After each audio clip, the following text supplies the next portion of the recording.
I mean, you're involved with the new, a different podcast, right? With Emzo. I saw that was announced a Yep. couple days ago.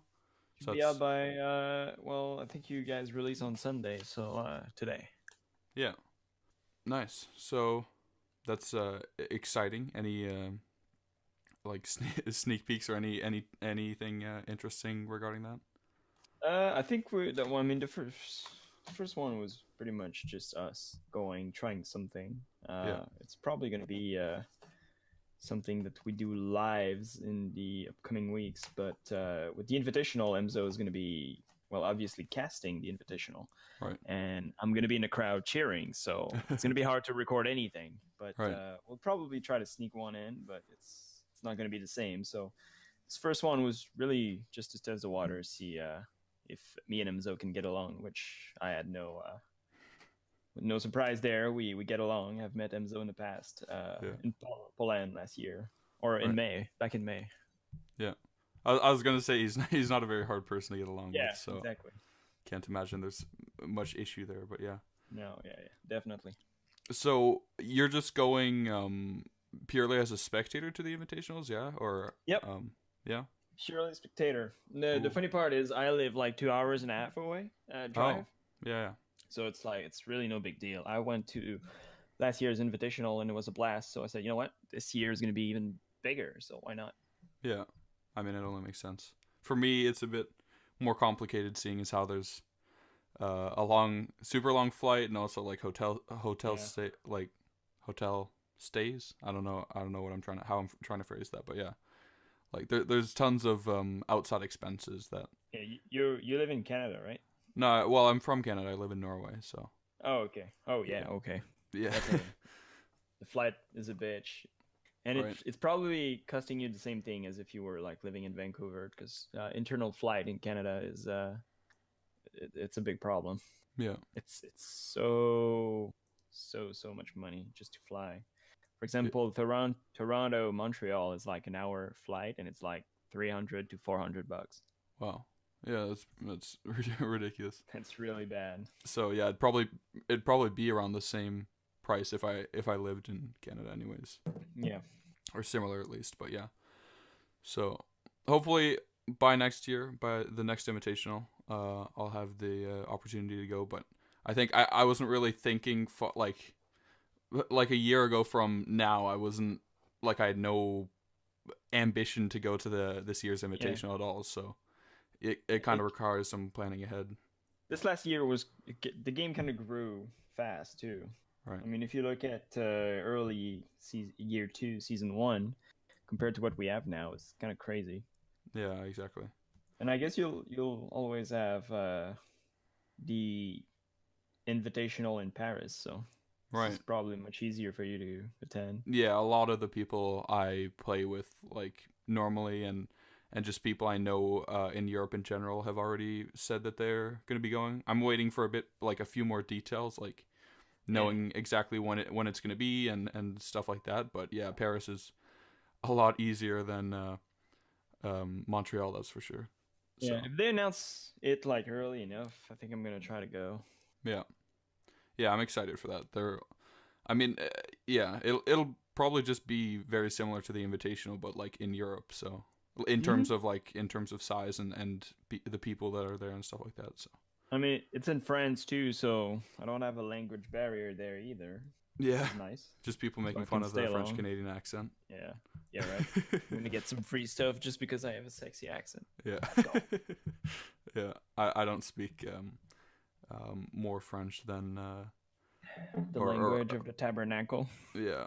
I don't speak very much French. So um, Paris will be interesting, but hopefully, especially with the invitationals there will probably be a fair amount of English speaking people there. So Oh yeah, definitely. I mean, every invitational or LAN event for that matters are pretty much just English. yeah, exactly. Last year's invitational, when I went, I mean, it was a weekend of speaking in English, pretty much. Right. Yeah, that's interesting.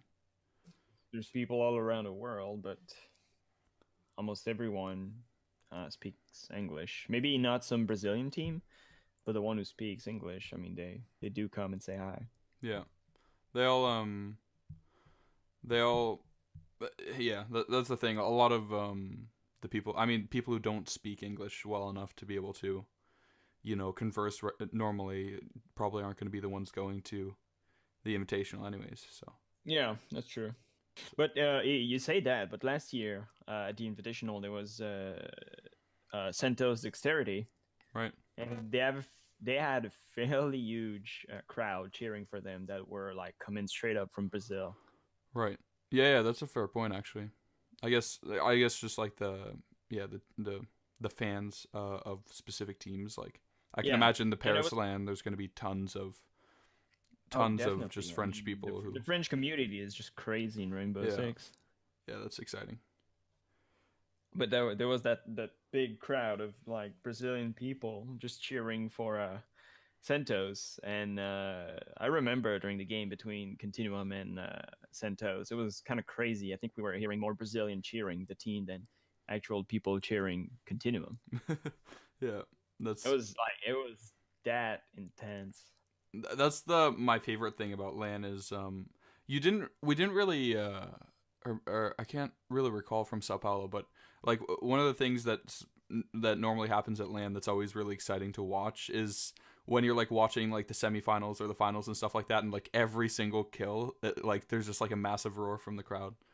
Yeah, that's the best. Yeah. It's definitely like a very entertaining show to watch, Right. just because there's a crowd there. Yeah. And last year Invitational was crazy, and this year is just going to be bigger. I don't know to what extent there's more people, but I've seen the interior of it from pictures of the place. I think it's called the Toe, something like that. And it's gonna be big. It's gonna be great. I can't wait to see how they do the whole thing and put it like in the colors of Rainbow Six. Right. Yeah, yeah. I'm really excited for the state. Like the main stage is going to be amazing. I think. Just based on what they showed, like the little like CG preview they made. Yeah, Um. it's gonna be like in the middle of the like Right. half circle or maybe more than a half circle, but Yeah. Yeah. That'll it's be. gonna be great. That's going to be pretty sick. It's I'm gonna really be a excited. little bit more like the last final between Cloud9 and FaZe, the way it was set up. Yeah. The two teams in the middle in front of each other. And Right. Yeah. I don't know. The funny thing is I might upload this episode a bit earlier since because of the invitationals because normally we upload on Saturdays, so next Saturday is right in the middle of right the in the middle, yeah. right. So I'm probably just going to upload it on the week sometime, like maybe Wednesday, which is the first day of the invitationals, so it's Oh, not okay. like completely outdated, but yeah. Because it's kind of pointless to have a whole podcast where we're talking about Yeah, like we're everything we know, we right. know about it. So, but yeah, I don't know. So this is a question we've been asking a few different people, or like most of the guests we've had here, and we've gotten some interesting answers. But I'm just curious: do you think there are any teams that are gonna like at the invitationals that are gonna do like surprisingly well? Not necessarily like upsets, but a team is gonna bring a lot more than anybody really expects from them. Uh, let me get the list out right there, just so I have every team and I don't forget anyone. Yeah. Um, well, if we can see something crazy, like unexpected, because the usual suspect that we think are gonna win are probably EG, Penta, uh, maybe Liquid, Right. Ants even maybe, since now Ants online is the same as Ants at LAN, but now they don't have Chate, so it's gonna be interesting to see. Right. But if there's a team that I think can surprise, is gonna be Supremacy. Right. Not because they're bad, but they have their own play style, and if they bank on it like properly, I think it could be interesting to see them in final. Yeah, that's one thing. Lazo said, the coach for One Up.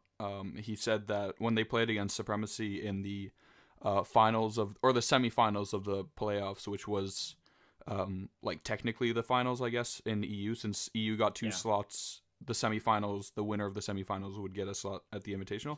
They played Yeah. against Supremacy, and he said like it was unlike any of the other teams they had played in the entire qualifiers. Like that Yeah. Supremacy was just their perfect counter, and he like really expected Supremacy to go far. I might be paraphrasing, but I believe he said something to the effect of the like grand finals of the Invitational is going to be the winner of Group A versus Supremacy. So he definitely has high hopes for them. Yeah, but I think Supremacy, I think, are going to have a hard time against CLG too. Right. And the thing about CLG is they have a hard time compared to other teams anyway. They have a hard time adapting to new meta. But once they're settled, they're fucking scary. And they are a good team at LAN. And if you look back, their best season so far, the one they like actually went to the final against Penta and like earned their spot for the Invitational, was during Operation Health. And Operation Health was a season where there was pretty much no new meta. I mean, maybe a tweak in there from certain operators, but the meta pretty much hasn't changed on that season compared to the previous one. And that's the season they performed exceedingly well. Right. So I think now that the last operators got introduced, they don't change the meta a whole lot. So I think we're going to see a strong CLG playing or elevate. I'm definitely excited to see them play, because I mean that's one of the things about the Invitational is that we're getting to see all these teams who haven't seen for like play for a very, very long time. And Yep. especially a team like CLG, since they didn't go to LAN in Season 3 and they underperformed quite a bit in the online season in Season 3, right? They lost Yep. against Infamy twice. Yeah, exactly. We haven't seen CLG at their peak performance since, like you said, since the finals of Season 2. So I'm really, really excited to see if they have what it takes, because I think it's a team that they could go all the way to the finals. Like they could do extremely well, but at the same time, I also think they could just like fall out in the group stages. They could lose to Supremacy and Black Dragon, most likely. right. If I had to bet, I think it's going to be Counter Logic and Supremacy who's going to go out, but I think Black Dragon have a fair chance too. Yeah. But like you said, there's a lot of teams that we haven't seen playing in a while, and it's going to be exciting to see what they come up with. I'm expecting some new strategy, new stuff, new way to handle bomb site. And just looking at Penta, it's going to be interesting to see how Shate fills the gap that left KS left. Right. Even though I don't think it's going to be a problem, because Shate is crazy, man. He is so good. Yeah. And now that he has Penta behind it, it's just going to be like a question of team chemistry and how they're going to react to each other. Right. And that's for Penta, but we haven't seen a whole lot of EG either, since they kind of underperformed at LAN Right. in Brazil. So I can't wait to see them. And same thing for Rogue. Now they have Easily instead of King George. How's that going to work? Is it going to be like great? I hope so. And I hope Echo is not going to be the only one like keeping the team alive like it was in the last season. Right. Yeah, Team Rogue, they very, very well could have had just an off season, like a very bad season on their part, which I do believe, but they have not been performing up to like their previous standard. What people expect from them. Right, yeah. Right, and having Easily instead of King George is definitely yeah, I don't know. It's going to be interesting to watch. That's definitely a player I'm going to be looking for. Wait, it's not Easily. It's on their first game. Or is it Easily? It's Easily. Okay. Yeah. All right. I'm going to be looking at Easily for sure and see how he fits in a grand scheme of thing for that team. Right. And their first game is going to be against Mindfreak too. Yeah. So definitely looking forward to that, to see how Mindfreak plays. Yeah, that's another thing too. Like I don't really think APAC are gonna completely outperform anybody else, really. I don't even know if they'll win any of their games, but I do think that APAC are gonna, like Ainz and Mindfreak are gonna come a lot better prepared than they did for Season 3. So oh, definitely there with you. And like obviously I don't think it's their season. I mean they've only been around for so long compared to other teams. Right. And this is just for them straight up experience, and hopefully next year, the next Invitational in Montreal. Well, I'm assuming it's going to be in Montreal again. Is it announced? Yeah. I'm not sure if they announced the. Okay. I would imagine they just said there was going to be another Invitational, I think. Anyway, So next year, if they make it again, I mean, it's going to be great. I'm sure, like, give them one more year to prepare and just play against other teams, and I'm sure they'll do great. Right. Yeah, that's one of the things. Obviously, I think the Brazilian teams did really well right off the bat this year since from season 1. Obviously, they got to the grand final season 1. They didn't season 2, but then again they did in season 3 as well against like Yeah, I don't think any of the Brazilian teams have been underperforming at all. Um and yeah, I don't know. I think this in my opinion, I want Penta to win, and I think Penta definitely have the strongest roster hypothetically. Um, like it seems most likely that Penta would win, just like statistically, but I think this very very well could be Brazil's season, seeing as how they have. I mean, Black Dragons, FaZe, and Team Liquid are all, I mean, definitely really solid teams, and I don't think yeah, it's going to be too right there easy to with beat you. all three of them. The Brazilian teams are going to be good, and when you look at the roster, it's basically all stars roster. It's Right. crazy. Yeah. It's like you just look at Team Liquid, Zig, Nesk, Bullet, Yuke, and Sexy Cake. Like, yeah, Yeah. there's like no player in that I'm like, yeah, they could switch him out because he's underperforming. Right. It's like, no, they're all great. They're all amazing. Yeah. I think I don't know. All the Brazilian teams right now are just terrifying. Like, Yeah, I think it's time for Brazil to win something because yeah, like they haven't won anything so far. I think that's the thing is like they're all really hungry to win right now, and they're definitely playing at the level where they could. So Yeah, yeah, definitely. But I'm still gonna be cheering for NA. yeah, yeah. I think NA definitely have an opportunity to come back. Like I said, Counter Logic, we haven't seen them play in a while. But I am excited to see them play, and I think they have what it takes to perhaps, I mean, make it really far, perhaps even win. But also Evil Geniuses, of course, have a lot Yeah. of If I had to bet on any NA team winning, I think it would be EG. right. But also CLG, I would like them to win because it would be kind of crazy. You know, they win Xbox Invitational, and then the Yeah, year after that, PC Invitational. That would be crazy. that would be pretty ridiculous. That's I mean, yeah, that's amazing. Winning both the invitationals It's on like two different either EG platforms. or CLG, they have an incredible story. If Right, EG wins, it's like double time champion of the Invitational. right, And CLG, like I said, Xbox from PC, yeah. back to back. That's the thing. I mean, it is interesting to see how yeah, like last invitation was obviously won by EG, um, and I think it's definitely on everybody's mind that invitationals is an NA. It's being like the trophies being held by NA at the moment. I think it maybe puts the EU teams at a or EU and Brazilian teams at a mental disadvantage possibly.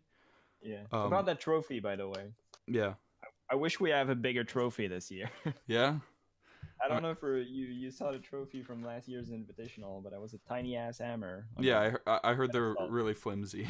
Yeah, that was pretty small. That was yeah. Yeah, I hope we have something better this year. yeah. I'm I don't know. I'm really excited to see just watch the invitationals generally. I just want to see all these teams play and Oh, it's gonna be a crazy year. Not year, but a crazy week. right. That's a full week of games Yeah. every day, almost all day. Yeah. It's gonna I be hard on the casters. I can imagine.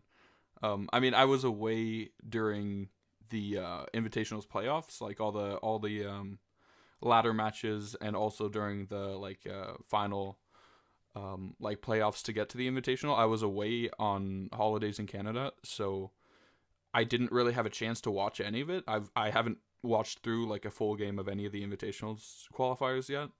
Okay. Um, and basically that just means that I haven't really seen any pro league play at all since season 3 land. So Yeah. I'm I mean, definitely itching to see some and quality even then, plays. I mean, on NA you get only one team that qualified through qualifier, and that's gonna be not excellence, but now their era. Right. So that's only one team that you can like have an idea a general idea-ish of what they're going to be doing. But all the other NA teams, they pretty much were already qualified, so we haven't seen them in like a long while. Right. I think Era 2 definitely have a lot of potential. Like they played really well in the qualifiers too, Yeah, from what I heard, and I've seen like some. I've watched some of the like parts of the games that they played and stuff like that. So I think Era are definitely. They're in a hard group. They're playing against FaZe, Eins, and Ents. So obviously yeah, Eins not the biggest, scariest opponent, but Ents and FaZe are definitely not teams to be slept on. So they're gonna have a hard time getting out of that bracket. But I think they possibly could surprise us. definitely. And it's going to be interesting to see how Uno fits with the Right. ends too. Yeah, that's It that's was the it thing was too. kind of Is it's kind of the first time that there was that much roster change on EU. yeah, there's been And quite a by bit. roster change, I mean big roster change on like well-established team. Yeah, yeah. I mean, um, the two EU teams. Well, I mean, I guess Junctus are also Pro League winners, but Junctus isn't really a team anymore. They're kind of like, I don't know, tons of roster changes and org changes and stuff like that. So it's not really Yeah. a thing. Well, it's So Eins or Ens, sorry, and Penta, the two Pro League winners, both swapping out players yeah. in between like the seasons that they won and the Invitationals is definitely going to make for some interesting um, Or content, I guess. yeah, or even hopefully we can see the game between Penta and One Up Esport, Yeah, just to see the little game between Penta and KS. yeah, exactly. KS, that's despite what happened, still made it to the Invitational, which is kind of crazy to me, but I'm happy for him. Yeah, me too. Definitely. Yeah, he seems like a really he seems like a really down to earth, like chill guy. So I'm happy he didn't get completely screwed out of his invitational spot from not being on Penta anymore. Yeah, But definitely. then again, he is playing against Evil Genius's first round, and then potentially Penta and Vitality after that. So it's not the easiest bracket to get out of, but I guess Yeah. Well, like I said, I think it's going to be Penta and EG who are going to get out of it. yeah, definitely. I think for me, I think maybe the hardest group to call. I mean, Group C, as previously mentioned, it's fairly difficult. Like you couldn't really reliably call who's gonna make it out of Group C, as I think Oh yeah, that's my thought on Group C exactly. I have no idea. because I don't even, to be honest, I don't even know the Black Dragons roster right now. I don't know because there was tons of roster changes going on in Latin America Oh as yeah, well too. So that's hard to follow, really. yeah, um, It's like a roster change, but also org change. So the players switch the whole org, but they just swapped org with another team, and it was a yeah, mess it's at like some after point. season 1 of year 2 when Black Dragons swapped, or the team that was Dragons at the time swapped their name, and then the team that was V3 Masters became Black Dragons. So the next season of Pro Yeah, League there was the same org, but it was a completely different team. yeah. Um, so yeah, the orgs in Latin America are definitely confusing, but So we have a roster swap in NA, and on Brazil it's a, you know, right, sponsor swap yeah, exactly. or team swap. Not to mention, like, I mean, also tons of there's also tons of roster changes on Brazil as well, though. So, or Yeah. yeah, from what I know. But It's a scene that I've not been following as closely as in ANEU, but so like roster change and stuff like that, I'm less familiar. But I know it's NA and is not the only one who make roster swap yeah, because definitely not. that's part of the game. Yeah. So, like I mentioned, I didn't watch much of the online qualifiers, so I don't really know what the whole deal is with Yeah Gaming. But apparently, they had a really strong showing in Latin America, from what I heard.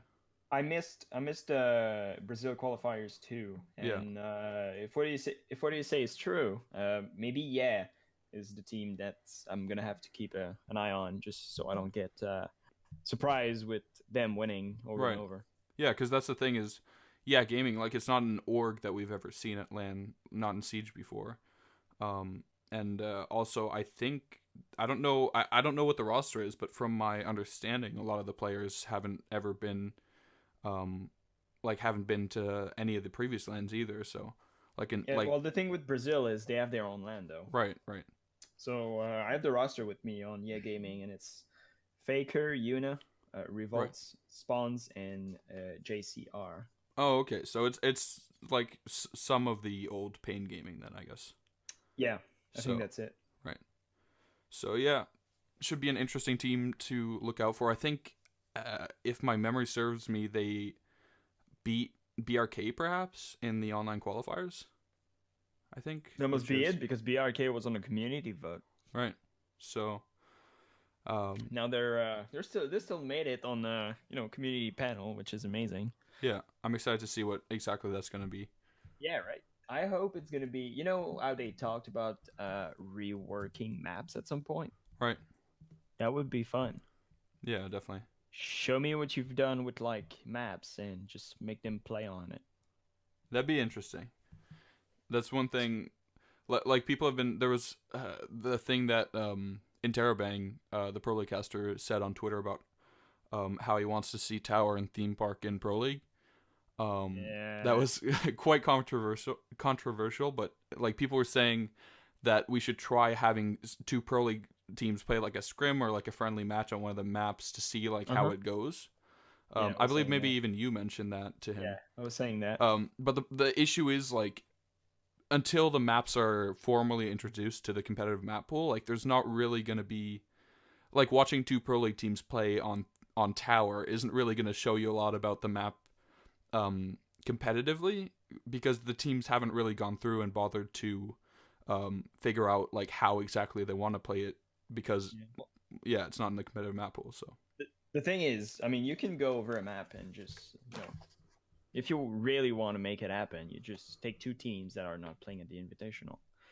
You say, all right, you have 2 hours, and you can even like make something entertaining from those 2 hours. Just both of the teams going on a map. You stream that, you cast it, or whatever, yeah, and you have fun, and you see what ideas they come up with, and like generally an hour or two, maybe 2 hours if you even want to be like zealous about it.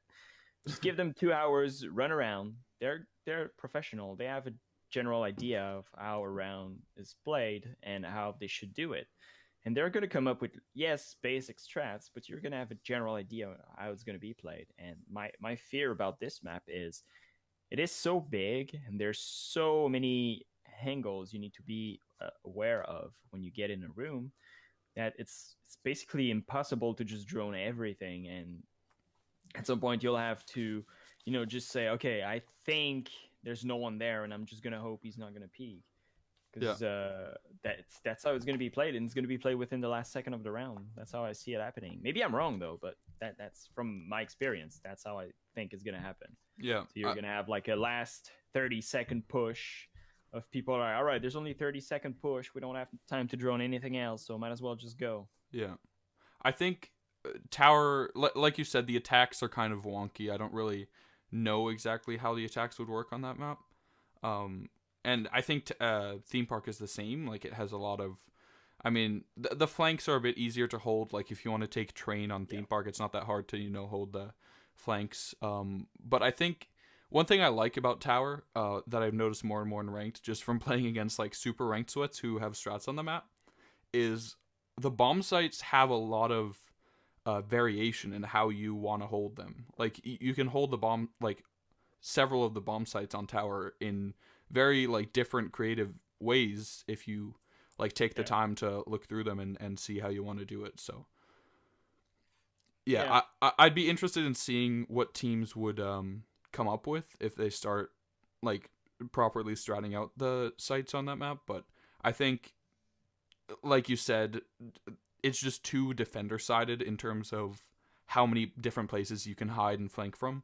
That Yeah, and about that, I would be curious to see the data that Ubisoft gathered about this map, because whenever I play Tower, it's like heavily defender sided, and more often than not, it goes into overtime, and the team that gets two defense wins. right, And I mean, rank is not generally a good marker for Pro League, but this is just how the map is. I think it's too big. Yeah, it shows you. It gives you a good indicator of how. Yeah, I don't know. How one side, if a map is one sided or no, still. Yeah, exactly. I mean, yeah. I mean, that brings me back to seeing Favelas in Pro League in Season 3 of Year 1. That was definitely a different time when they would just put a map like Favela into the Pro League rotation and make teams play it. Oh, I've played Aus Pro League, by the way. Right. Yeah, I'm just going to put it out there. Aus Pro League. House, I don't know. The thing that angers me about House is, like, if you play against a good coordinated team, it's just there's no conceivable way of winning defenses on House. It's just so hard. It is. I mean, the only thing you can do is just peek everything and hope for the best. Yeah, exactly. Hope you get them off guard, but that's not really strategy. That comes down to a lot of luck and maybe good timing. Timing you can make happen, but there's still like too much luck involved for me to like it anyway. Yeah, I agree with that. And I think, I don't know, that's one thing I've been talking about recently that I've noticed, and it kind of bothers me a bit, is there's not really a lot of good, highly competitive maps in the game right now. Like, I think a lot of the maps that are good and well balanced for competitive and are in the competitive rotation are either really repetitive, like a map like Cafe, where you just every single round is the exact same top floor take, or a map like Consulate, where it's pretty similar too. I guess Consulate's a bit more varied and more interesting to watch, but I think there's a lot of just repelling and holding angles and waiting for people to peek you and stuff like that. So yeah, Cafe has this problem where you there's only one way to attack this map: is you take top, you go down. Yeah, that's pretty much it. And hopefully they can do something about it. I don't know what they could do to make it like more interesting, and maybe adding a bomb site somewhere that could be fun, but where do you put it? That's the question. And I kind of get what Intero was trying to do when you like asked this question about should Tower and Theme Park be in Pro League. It's, you get the discussion going, and then you're just bonjour. Oh, hello. Oof. Hello. I made it. Bit late, but I have appeared. There you go. Hello.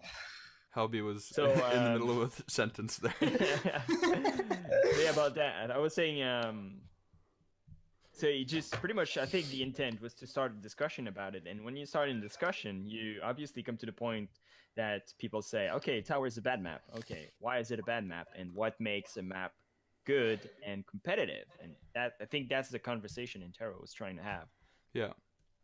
Yeah, I can agree with that. I think he definitely I don't really know what to say, but in my opinion, it would be interesting to see, just for like a season, to see Theme Park and Tower swapped in for some other maps, perhaps. Not what map do you remove though? I think if I had to remove maps from the map pool based on personal opinion, I don't know. I think Cafe needs a rework, in my opinion. Cafe needs to be sorted. Yeah, that's the thing, is like, I think Consulate doesn't really need to be in competitive play at the moment. It really, really only has one good bomb site. No, 3 bomb site on Consulate are good. No. Sorry. Clubhouse. Oh, I completely misspoke there. I'm looking at this list of the maps, and it says there's a picture of Clubhouse, and the Consulate tag is right below it. So okay. I was like, oh, the map that starts with C. No, but Clubhouse really only has one good bomb site. Yeah, well, arguably, Bar is okay-ish. Yeah. But you're right. It's the thing is with Bar, I feel like if you're going for a stock push on Bar and you lose your Echo straight away, that could be it. If you use your Echo and Smoke for a stock take, like, you're screwed. I think any coordinated, well executed attack on Bar is nearly impossible to hold. I'll tell you, it sounds stupid and may not work, but one thing I'd like to see in a new operator is something like someone with a gun similar to Glaz that can see through smoke nades to try and counter a Glaziing plant. I'd like something like that on defense. That kind of, to me, that sounds more like, instead of like say Blackbeard's an issue in the game, and instead of nerfing Blackbeard, you just add Ella to counter Blackbeard. It's like you're not really solving the problem. You're just kind of adding more cancer. Yeah, exactly. But my problem with adding new maps like Tower and Theme Park is we know Ubisoft is working on rework of some maps. So I'm assuming like Fruit Base or any other maps that are competitive or close to be. Even Canal, I think, was really close to be competitive. Right. So why are we so stressed about the fact that we need new map and we need new meta? Just wait. There's new / old map coming. Yeah. Can we just wait for that instead of adding a map that we know is going to be bad? You mentioned Hereford there. You mentioned Hereford. I was in a 10 lobby the other night, and we were playing on Hereford, and it reminded me why it was one of my favourite maps to play, because I do love it. I think Hereford actually runs pretty... I mean, yeah, you could tweak some points to it, but same could go for most maps, essentially. But Hereford is still really fun and enjoyable to play, to me, as a player. Oh, it is. But it's not very competitive. Right. Yeah. I think a simple way to help Hereford's... balance a bit and make it more competitive would just be to the outside metal staircase that goes outside the laundry room and it goes all the way up to the top floor. If you just made that part of the inside the building, part of the defender area, so that you have 2 staircases that you can use to traverse the building. I don't really know. That's definitely one of the problems with Hereford base. Right. Once you get a control of the stairs, it's done. Yeah, I mean, you need to have. There's hardly any rotations back up. Yeah, you need to have multiple ways to rotate back up or around the map. If I had to tweak Hereford myself, I'd have to do kind of a major tweaking. I'd have to almost double the map size lengthwise, making it a lot longer for more fucking staircases and stuff. Yeah, maybe. I don't know. I think there's tons of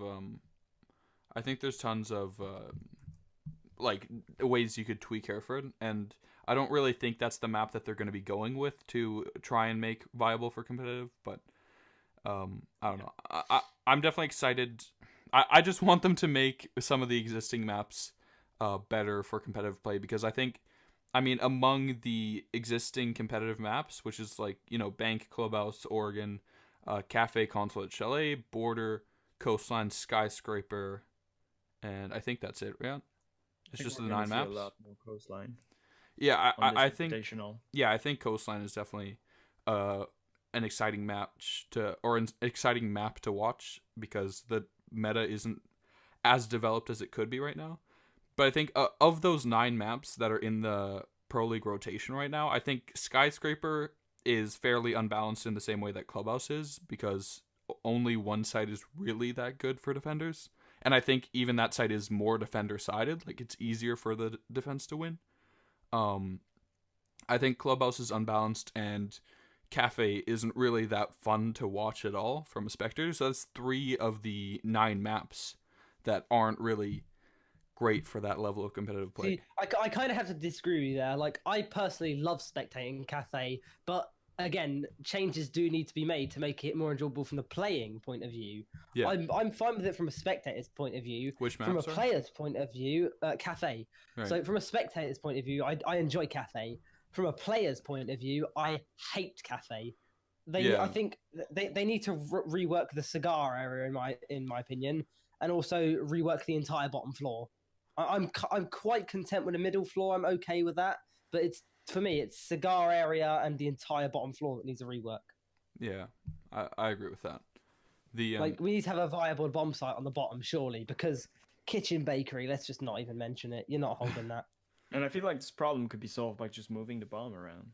Yeah. Most of the maps that have pretty bad bomb site are bomb site where the attacking team can just stay outside and just clear the whole bomb site, then just smoke plant, get out, you're done. It's over. Yeah, exactly. That's the problem with bakery right now. So if you move the bomb that is in the bakery somewhere else, maybe have them both cut the fucking kitchen in 2 and have them both there. I don't know. It's probably going to be better than it is right now. Right now it's just bad. Yeah, no matter what you do with that site at the moment in terms of defense, at the end of the day, if they get in without like I don't know. It's not very hard to attack that site. Like the only way you really ever lose that bomb site is if half your team gets picked off from spawn peaks and runouts early in the round. That's the only real way you lose that site. Like I'm thinking in ranked and stuff like that. Yeah, that's how I see it too. Yeah.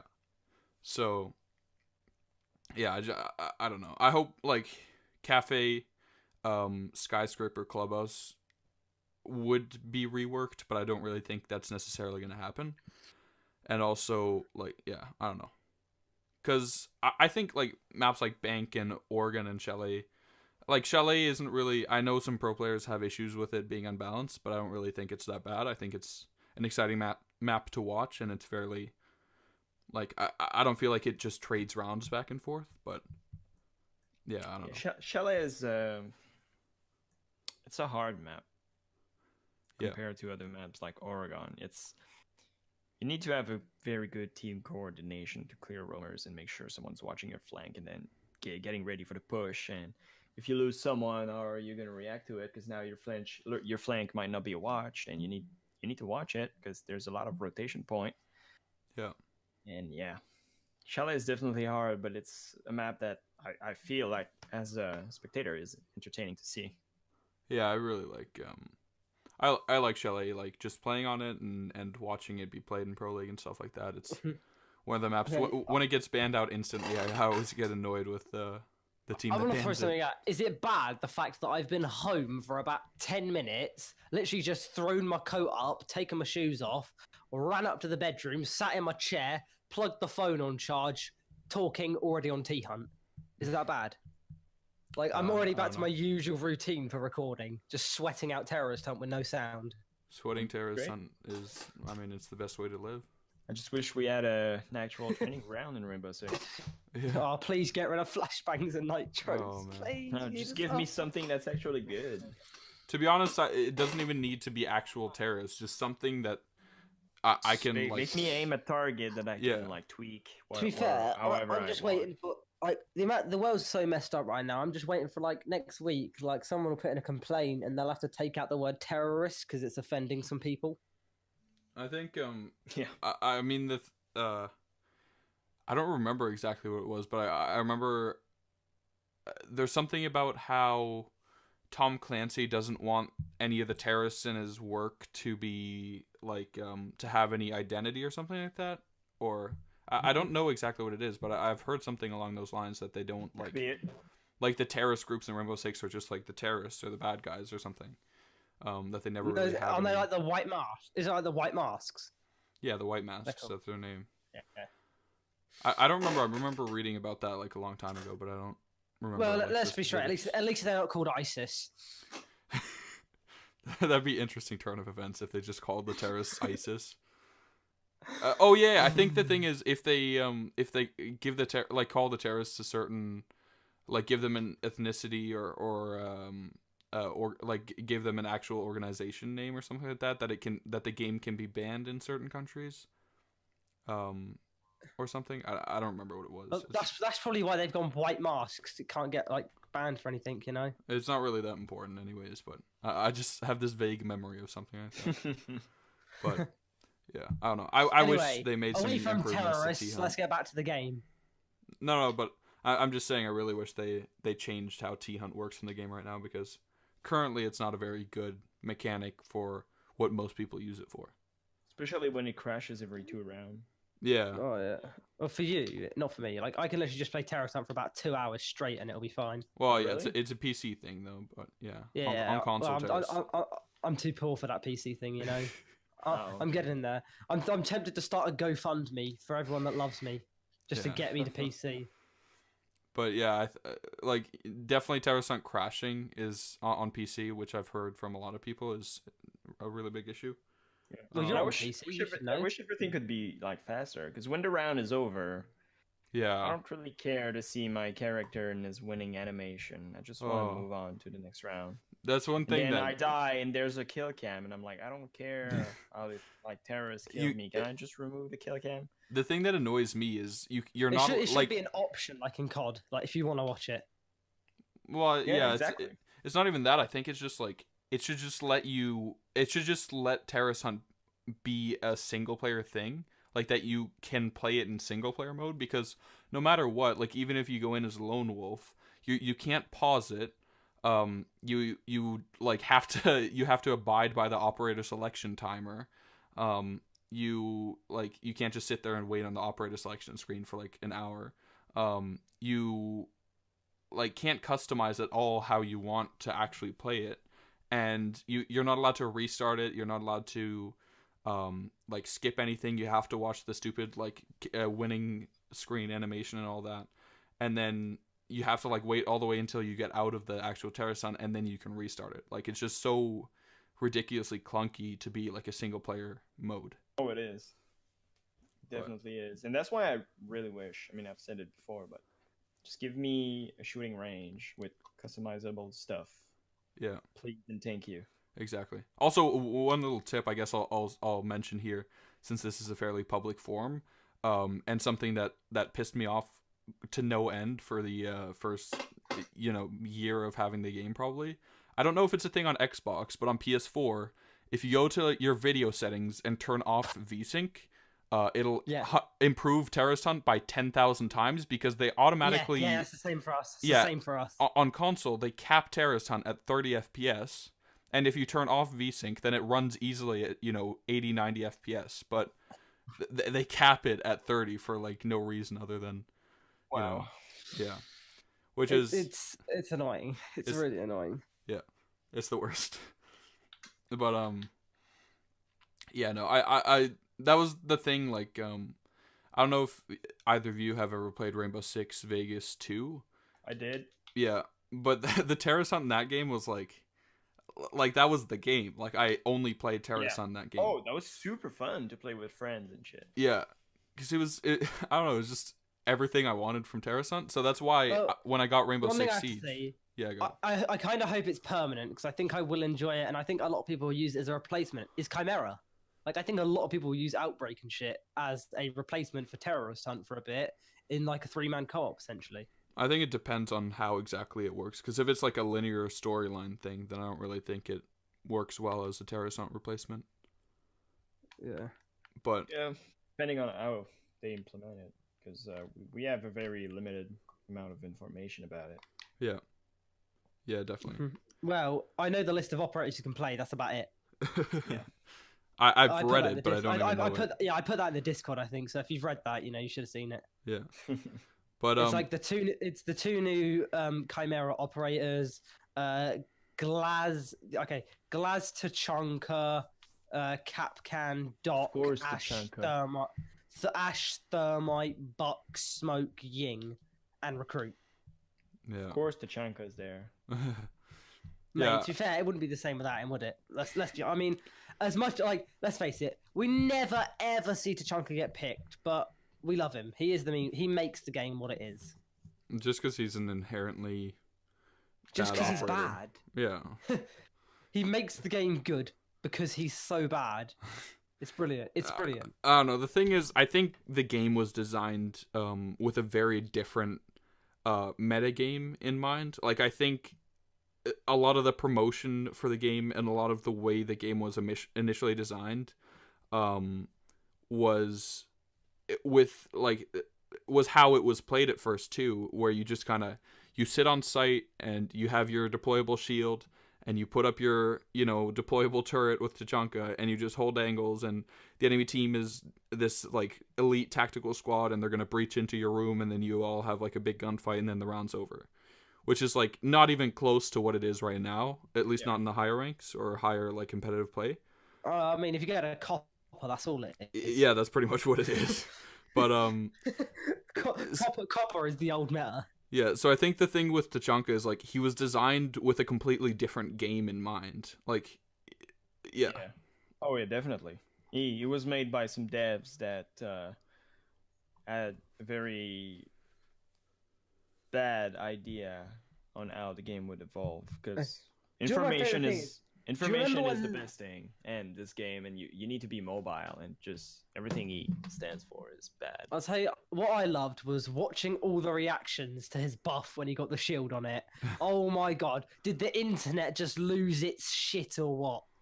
I don't understand why people like.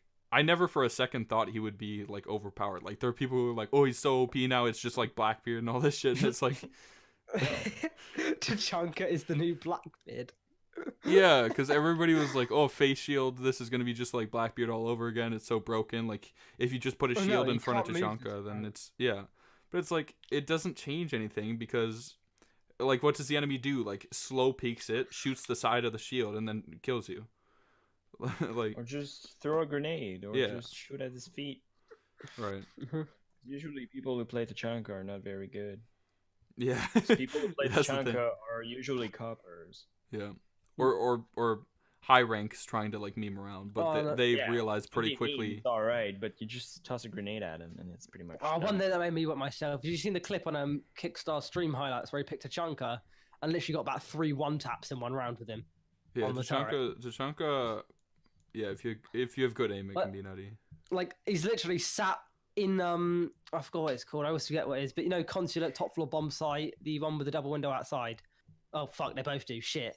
The one with the table flipped over. I always forget what a room's called. I always forget its exact name. Meeting room, the A bomb site. That one. There you go. There you go. But fucking, the turret was like sat in air, and he's got like shotgun holes open, looking towards the other bomb site windows, and he just taps 3 guys in the head like. That's just the quality Tachanka plays that we've come to expect from Kickstart. To be fair, like everyone says, he's washed up. No, he's not. No, he's not. He's not washed up. He just doesn't play competitive Siege anymore. Yeah, I don't know. Well, I think because he can't. Just real quick, the one question that I have like been wanting to ask Helbee this whole time is when will Kickstart go back to Pro League? That's I think that's a question even him has no answer to. No. I have a better question. It's just such a meme because everybody's always like, oh, I want to see Kickstart in Pro League. Because Kickstart is good. He's nuts, but he's also a good caster. Enjoy him like casting, and I think like the more he does it, the more he actually enjoys it, and that's pretty much what I got from the last time I spoke to him. Maybe 6 to 5 months ago. And he was like, for him, there's no reason to leave his position that is comfortable, that is fun. He's having fun doing it, and he can also stream a lot. And some big team would have to pick him up for him to actually make the move. Like a team like Penta or something. Well, let's face it, it would be a North American team. Even though he lives in Poland, I had a feeling it would probably more likely be a North American team to pick him up. I'm not convinced about that. I don't know. I think he could get. I think if a team like Penta was offering him a spot, he would take it. I think the problem, depending on the spot, the timing, and everything, but yeah. I think the problem with Kickstart, like, I don't know why we're discussing like a different person right now, but I think like he said it himself, so I'm not really like bashing him or anything, but I just think he's not a very good team player. Like that he prefers to kind of just do his own thing and doesn't really always want to like do exactly what somebody else is telling him to do and stuff like that. That's why he was a Slayer though back in like year 1. Yeah, but he also played other stuff though. Like he played Thatcher sometimes, and he would play support too. But it's like I just don't think he fits well into team dynamics normally. I think he's a similar player to Junas, who kind of just like prefers to be able to run in and kill people. Yeah. Yeah, I can see that being a thing. So yeah, that's pretty much my answer, which is not really an answer.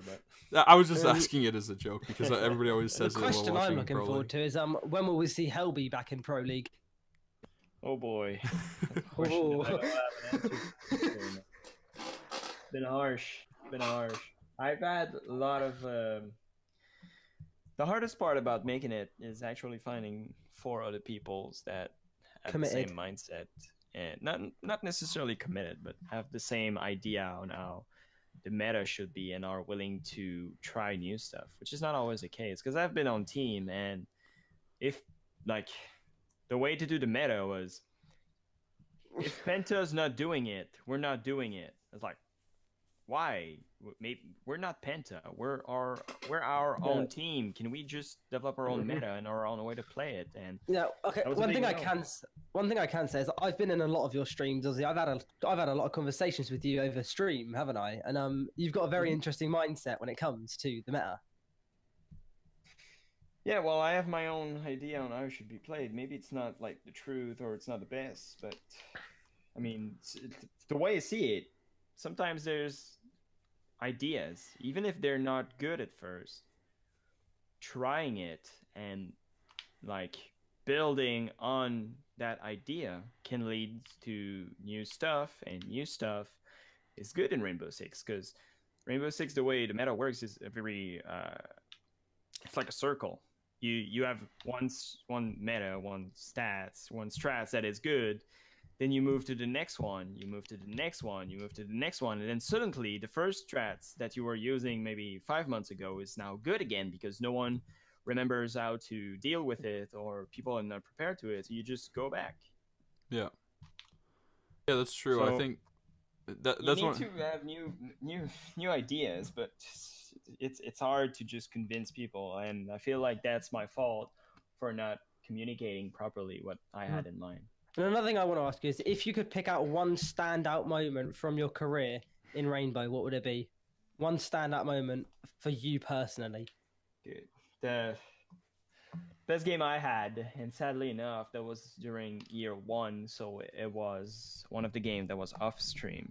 Oh, It was Enix, so I have no proof of that, and I'm sorry. I have no proof, but you can ask Frenchie, I guess, or anyone who was on that team by that time.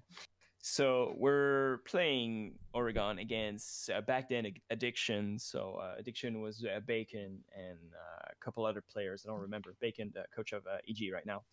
Yep. And we lost the first game, the first map. Sorry, there was only 2 maps being played, so you either won or tied or lose. But you could tie. That was the thing in this. Oh, yeah, that's how it is in the current ESL Premiership on Xbox at the moment. It's 2 maps: win, lose, or draw. Well, yeah, win, lose, or draw.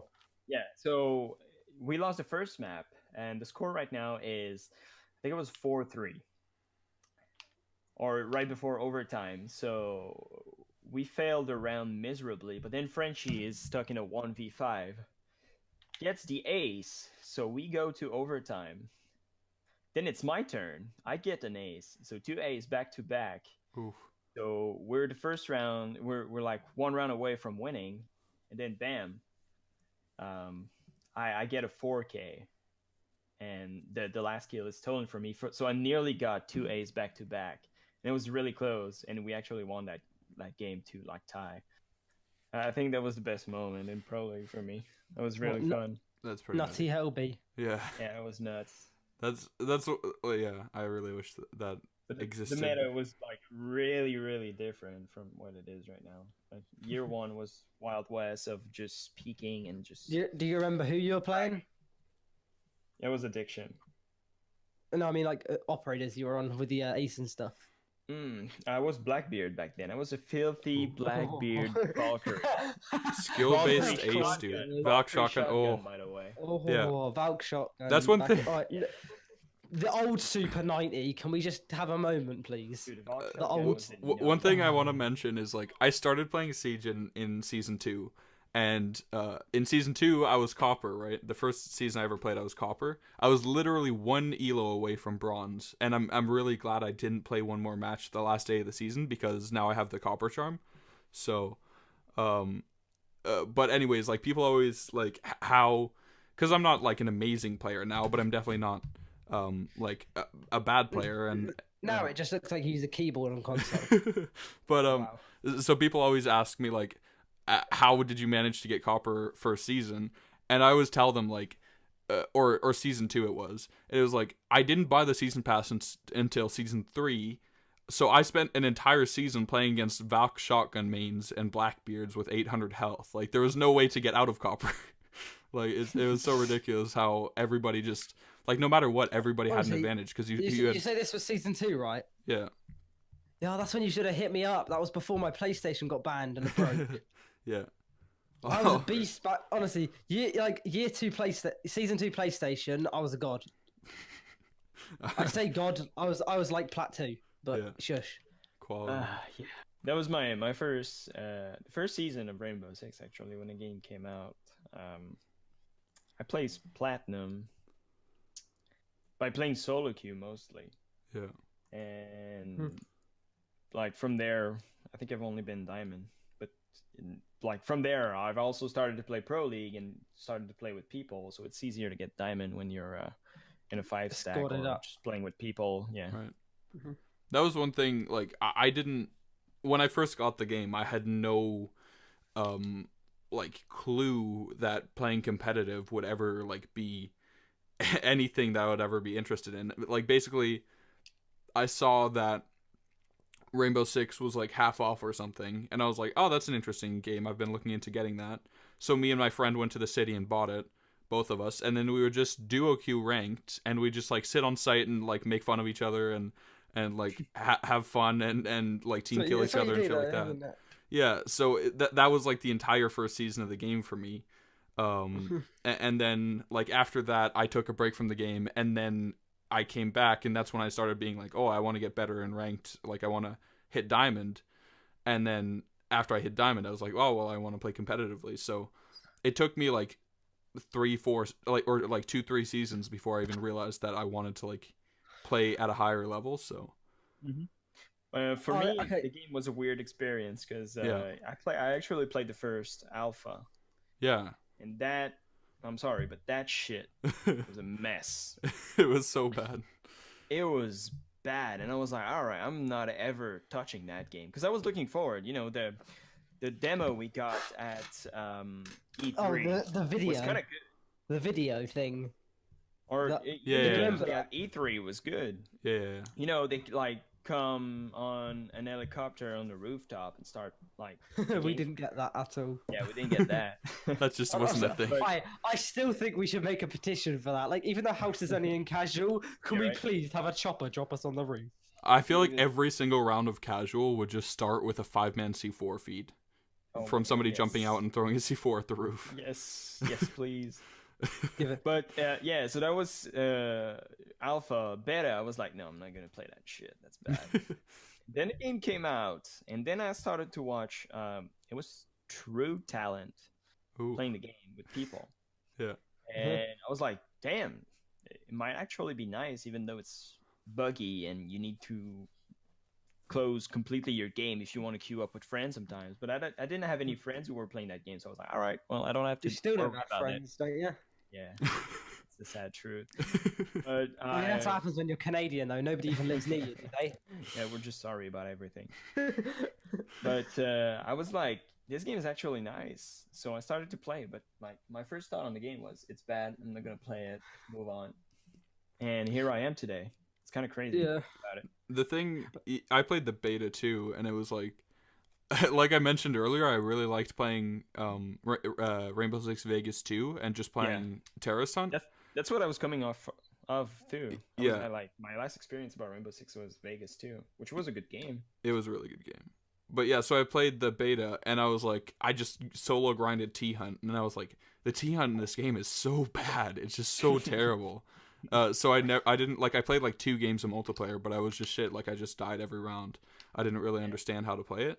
So I was like, this game isn't for me. And then I got it like my friends were hyping it up to me when season 2 came out. They were like, oh, these new operators, one of them has like a face shield and all this stuff. One of them has cameras that you can throw out. I was like, oh, that sounds pretty cool. So that's why I ended up getting it.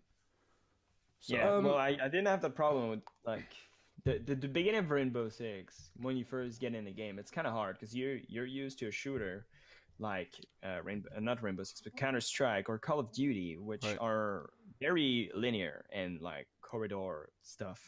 Right. That you only have to worry about what's in front of you and maybe what's behind you. In Rainbow Six, I mean, it's like 360 all around you where you can get shot from, and a lot of people don't get that straight away. But I was coming from the world of RTS, real-time strategy games, which I played like almost exclusively. So I got used to understanding the big picture of things.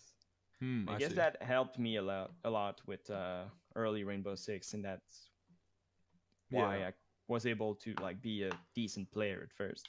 That's probably something that a lot of the pro players nowadays have either worked on when they got the game or had experience previous to the game, was just having because that's something that you really need to have in competitive play, is just an understanding of the bigger picture and who's where, count the enemies, Yeah. listen to the sound.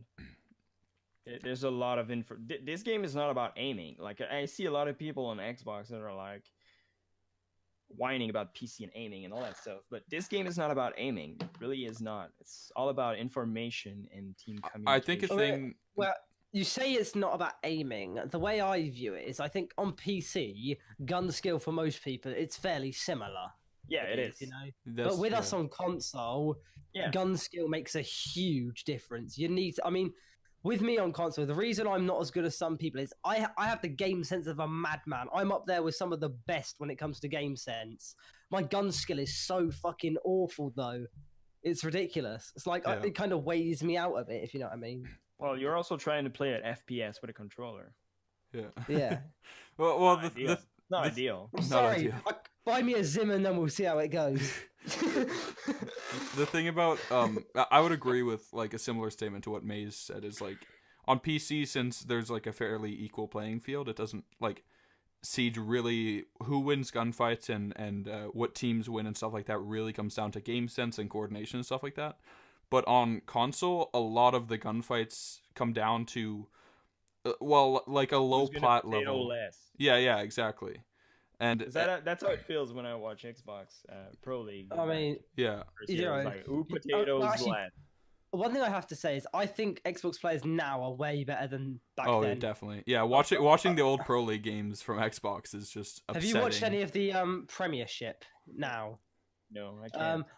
Highly recommend if you do get the chance. I mean, all the VODs are on YouTube as well if you can watch them. It's still not that good, but it's definitely way better than Pro League. Yeah. Than Xbox Pro League. Xbox Pro League was just awful. But yeah. Like when I tried to watch it, Xbox Pro League, I was so used to PC that everything they did seems like it feels like watching like a PC copper. They felt handicapped from having a controller when you look at it with the eyes of a PC player. Yeah, exactly. It's like you don't have the same freedom of movement, and that's a big thing in Rainbow Six. I think one thing too is like not being able to lean without aiming on console. I think it's a really noob thing on PC to just stand there and never lean. So to like, it might be like a subconscious thing, but I feel like a lot of PC players will watch console and like all the gameplay, since all the players are just walking around and never using their lean really, other than when they're in gunfights. It just looks like they're idiots, but in reality, like there's not really anything they can do about it since you can't. No, I know. It's not hate about it. It's just limited in like the way they play the game compared to PC, which is more. You have a bigger freedom of movement. Yeah, I agree. Mm-hmm. But yeah, that's the thing is like, so on console, aim does make a lot more of a difference. But like the thing is, that's not really the discussion. Like Siege competitive is PC. Like there's like. The Major League is almost completely irrelevant. Yeah, and about the aiming, I mean, like it is not a factor in determining a good team from another. To the point where I'm gonna be bold and say that even if we were shooting fucking lasers, it wouldn't change a thing. The team with the best strategy would still win because like aim is not a factor at a Pro League level. Yeah. It might be if you're a copper playing against gold or plats, but that's about it. Yeah, I think that's like everybody in Pro League has decently nutty game. That's why I hate. Yeah, but then again, everyone has a bad game. Do you remember I know they won it, but I think it was like Continuum against Ents. I can't remember when. But you had Troy had the biggest piece of potato, top yellow. No, that was against Era, I think. Was that the grand finals of the Invitationals? Maybe. No, it was. I don't remember, but it was against like what's now known as Rogue, but at the time they were Era, but that wasn't really that much of a potato. It was just mistake and not skills. Yeah. And that's also what I find annoying with the recoil pattern that people don't want to change is why would you rely? Because you can straight up lose a gunfight because your recoil is bad. Yeah. And that has nothing to do with how good you are or how good the enemy is. It's just straight up luck. When that's not like the only reason why you lose a gunfight or why you get killed. But even if it happened only once, that you could have killed him with a good recoil pattern and you got the like ugliest recoil pattern ever. Well, it still happened once, and that's one too many times. Yeah, Yeah, that's another thing that's like I think it's more of an issue on PC than console because on PC like a tiny like your aim going a tiny bit to the side because of your recoil can completely mess up your shot. But on console, like since aim isn't that precise, like it doesn't really make a difference how good your recoil control is. And I don't know if you've seen it, but Noob on Twitter Yeah. actually tweeted something out, and that's actually just crazy. The bullet is not even going where your crosshair is. Yeah, the crosshair desync. Yeah, that one annoys me, especially that happens sometimes to me with the L85 specifically. If I have like really good recoil control and I can see like my reticle is staying at the exact same spot, I can still see bullets bouncing all around where I'm aiming, and it's like that's not even fair. Like that's a big part of like not the recoil but the hit range problem. Right. Sometimes you see my crosshair is right on him, but the bullet is actually like 5 inches to the left because it's not really aiming where I'm aiming. The bullet doesn't even need to be that much off because of the hitboxes. Like if you have your aim directly in the center of a guy's face and the bullet desyncs from your aim like 2 centimeters, then it could go through like his earpiece or something like that, and it doesn't count as a headshot because you're hitting like his hitbox, not his or you're not hitting his hitbox, you're hitting his like clothing or whatever. So that's a whole kind of worm that you have to deal with YouTube, not YouTube, but Reddit. Yeah. So I think it's fair to say that every pros want a recoil pattern that is more closely related to Counter-Strike, where you know where it's gonna go ish and you can actually control it. Yeah. Rather than just hope you get a good pattern. I think having it be a perfect, like the exact same pattern every time is a bit of a mistake. Yeah, but you can still add some randomness. Yeah, some randomness, but not to the point where your crosshair get desync with like the actual bullet. Yeah. I mean, that's probably something they're going to talk about at Invitational in terms of what's happening to the changes that they put into the TTS a few months back, that they never really put into the live game. Like what's happening to relation to those, what's happening in terms of the crosshair desync and stuff like that. That's something I'd expect to hear about at Invitational. So I hope so. I have high hopes that Ubisoft is going to be doing the like right thing for competitive play, and they actually going to put more emphasis on it rather than just trying to be a casual game. Because when people say, yeah, but there's more people playing the game casually, I'm like, this is a multiplayer only game. How can it be anything else than competitive? Yeah. You can play it casually, I don't mind, but don't fuck up the competitive experience just because you cannot adapt to a higher skill gap. Yeah. Because that's pretty much it at that point. It's just people are scared that they're not going to be as good. I definitely agree with that. As like the argument of more people play it casually is just it's ridiculous. It's a 5v5 multiplayer game. Give me a break. That's competitive. Yeah. And like regardless of like how many people play it casually and how many people play it competitively, Ubisoft are trying to make it like the next big esport, like up there with CS:GO and things like that. And if that's gonna happen, you're not gonna get that with a game that has like all these issues with it that they don't want to address because they might upset the casual community. Yeah, exactly. You're gonna get nowhere because the average player is not gonna want new stuff and be willing to put in the time to adapt. But are you gonna like try to have a competitive game with a professional scene by making decision based off of your casual player? I don't think that's the right way to do it. Yeah. I don't know. I think like some decisions are like you don't necessarily like. I think things like removing Yacht and Favela from casual, it is like taking the competitive side of it a bit overboard because it's like, oh yeah, obviously there's a balance. Yeah. But yeah, I think the issue is they can't strike that fine, like they can't find the perfect balance between it, like because normally it's just they cater way too much to the casual audience, and then sometimes they do things for the competitive community and it like messes it up. Like one thing that also bothers me is how they cater to the competitive community by changing the ranked map pool, but then they cater to the casual community by keeping Tower and Theme Park in the ranked map pool. Yeah. Like, I don't mind having the new map for the season in there, but I don't know why Theme Park is still in the ranked map pool a season later. I don't mind having them in the map pool, but what I mind is playing them every fucking round. Yeah.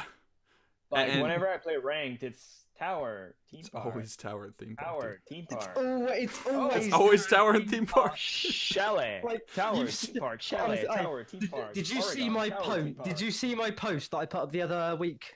Yeah, I saw it. Literally, I put this up because I even counted it, and it's like my exact ranked playlist out of like 10 matches, and it went like this: Tower, Theme Park, Tower, Chalet, Tower, Theme Park, Oregon, Chalet, Tower. It's crazy, man. Yeah. And the thing is, like, it's like this rare phenomenon where you get back to back the same map in ranked, and that's happened to me several times over the last week, and it's always with terrible maps. Like, it happened to me with Theme Park. It happened to me back to back where I got Tower twice in a row, and then I got Skyscraper twice in a row, which, as previously mentioned, I don't like Skyscraper. I think it's been about like 2 months since I last got Skyscraper or Coastline in ranked. Oh, I play Coastline constantly. I love Coastline. It's one of my favorite maps. I'm a god on it. Honestly, whack me on Coastline with my strats, we will not lose. I've never lost a game of Coastline in my life. We've discussed it a little bit earlier, and I think we're going to see a lot of Coastline, the Invitational. I think it's going to be one map that people really worked on. I hope we do, because I love it. It's also a really nice variation from the existing map pool. Yeah. Like the border Oregon meta. Didn't EG like 5-0 or 5-1 Infamy on it just before LAN? That was in the seeding game where the winner goes to Invitational. They 5-1'd, but then again they 5-1'd Infamy on every map they've ever played them on. Or like in that season of Pro League in season 3, I think they 5-1 them 4 times. Didn't they? Because they played Infamy twice, and both times it was a 10-2. And I think every map was a 5-1, but I'm not sure. I'm not certain. But yeah, I'm excited to see Coastline, anyways. Yeah, that's gonna be a map that I want to see. Coastline and Bank. I think we haven't seen a whole lot of Bank. Bank is so much fun to watch in competitive, in my opinion. I was discussing it with Emzo earlier. I think if we see Bank, we might even see some CEO and off bomb site that we're not used to. Yeah, I think CEO is a like surprisingly viable bomb site to most like casual or like ranked players. Like ranked players are like, oh, you can never go CEO and open areas like a last resort. But I think CEO is like, well, you need a good level of coordination to make it work. So. Yeah, definitely. But I think it's a really good site. Like I think it's just as good as all the other sites on the map in my opinion. It's a really well balanced map too. So I don't know. Yeah, it's a good map that we don't see nearly enough. My favorite my favorite map of Pro League ever was on Bank. In fact, it's the Grand Finals of Year 1, Season 3 between Continuum and Playing Ducks. God. Playing Ducks, yeah. Such a good map. You say that, sure. I mean, I think we spoke about this before about favorites, and like I have to throw it out. Year 2, Season 2, Continuum Flipside's up there for me. Continuum Flipside. Wait, I don't remember that one. I do. It was like Smack the Booty Mint. Yeah. The final round on Continent. That one. Smack the Booty Mint. It's like 2 seconds to go. Mint's gonna grab it here. No, wait. Can he see the booty? Smack the Booty Mint. Man, I'm gonna miss Sean. It's gonna be so much different without Sean though. Not hearing Sean there, it breaks my heart. Yeah, it's gonna be different. But yeah, I think there's been a lot of good Pro League games. One that stands out in my mind is Flipside versus Omen. Or no, not Omen. Ominous? Is that the team? Ominous, yeah. Where they went for 33 rounds. It was Jarvis, Bacon, Brian, BC. I think it was Chapstick and BC. Yep. Yeah. That was the 33 rounds. Just listening to that team sounds disgusting. Could someone send me a link of that? I need to watch that. I don't think I got to watch that. It goes for 33 rounds. They go 6-5 on all 3 maps. 6-5. Yeah. And the thing about that season, the thing that's interesting, that was season 1 of this year of Pro League. Flipside ended up being first seed at LAN that season, and Ominous No, didn't that even was go. that They was got season 2 that they were first seed, and I think Ominous oh was season 1. oh yeah. Well. Anyways, Flipside went to LAN, and then Ominous Yep. didn't. So it literally came down to like 3 overtime rotations in a row, and who Yeah. just got luckier with that. So Yeah, pretty much, because the last map was on Skyscraper. Clubhouse. Or yeah, Clubhouse. they played Clubhouse and Skyscraper. I remember. Yeah. But yeah. Oh yeah, they played both. Oh my god, that's bad. Because back then we also thought it was very defender sided. Yeah. Which Skyscraper really is not all that much like skewed one way. I don't think but, Skyscraper is skewed one way. I think Skyscraper has this pattern where the defense almost always wins T-room defense, and the attack almost always wins the barbecue attack. So it kind of still has this like. It's the same as Clubhouse though, where the defense almost always wins basement, but to a lesser degree. They don't win it as often as on Skyscraper, but also on Clubhouse, the attack almost always wins bar attack.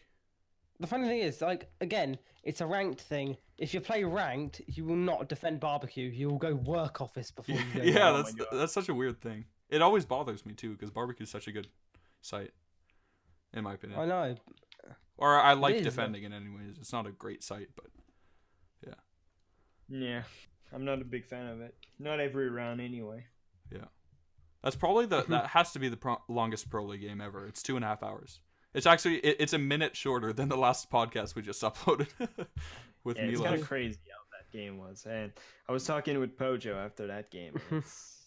But the boys were exhausted. Yeah. The team back then was Pojo, Mint, Hot and Cold, Zilch, and Easy Peasy. Yeah. So Yeah.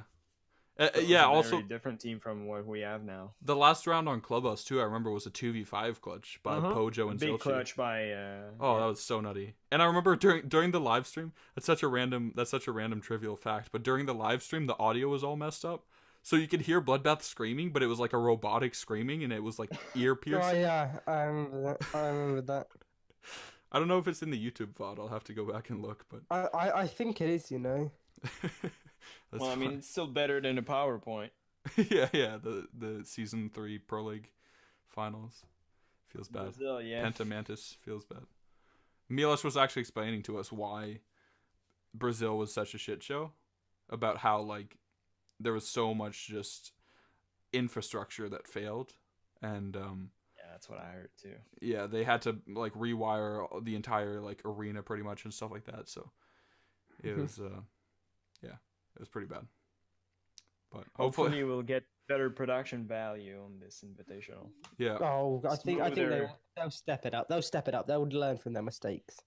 Or so we hope. Also, throwback to that time when I don't remember who it was, but somebody on EG got disconnected and they had to rehost after every single round. It was BC. I think it was BC's PC was messing up. Oh yeah, I remember. It was BC because Intero made the joke that his name is BC because that's the era his like computer's running in. Yeah. But yeah. And they literally had to every come on round, board dude. every single round was the rehost. Yeah. Like, that game, to be fair, I will admit, I stayed up late, I did, to watch all of those games live, because, like, I'm an Ents fan, I will admit. I support one team from each region. My NA team has always been Flipside, my EU team has always been Ents, and my Latin America team has always been Black Dragons. So I had to stay up and watch all of the Ents games. And I don't know, like, you weren't there, because I didn't even know you then, Ghost, but when I was watching the Ents EG game live with about 4 or 5 mates in a party, my God, was I screaming, especially on Oregon. That 1v3 Shate clutch with the throws. Oh my God, mate. I didn't have a voice after that round. Yeah. No, that border game was infuriating to watch because I think that was the 3rd map too, and it's like, I don't know, it was just so bad. Like, yeah, it was 3rd because I think Ents won 5-2 or 5-3 5-3 Oregon, lost 5-2 Clubhouse, and then it was 5-3 border. Yeah. None went to overtime. And they rehosted every round, right? So it was just, I don't know, it was just terrible.